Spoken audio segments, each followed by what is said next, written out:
Steganos pomeni po grško prikrit, grafein pa pisati. Zato je steganografija veda, ki se ukvarja s prenašanjem tajnih sporočil, tako, da prikrije obstoj sporočila. In danes bomo postali steganografi. Zdravo, jaz sem Amalija. Niko in Ana. In to je Infodromova počitniška rubrika s možgani na pašo. Danes vam bom pokazala eksperiment, ki bo dal vašim možgančkom misliti. Imenuje se skrivna pisava. Pa začnimo. Najbolje je, da eksperiment izvajate v kuhinji in da vas pri tem nihče ne moti. Potrebujete likalnik, pazi, ker je vroč, in podlago. Limono, skodelico, čopič in bel list papirja.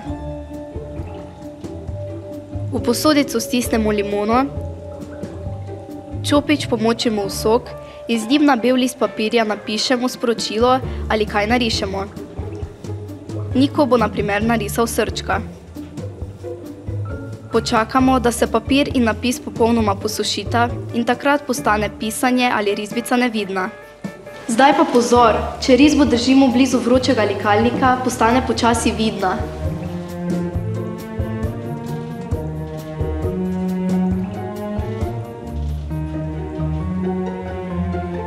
Zdaj se vidi srček, a veš, zakaj je tako?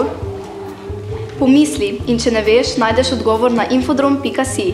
To je bil poskus skrivna pisava, jutri pa vas čaka še en zanimiv poskus v rubriki z možgani na pašo. Adijo!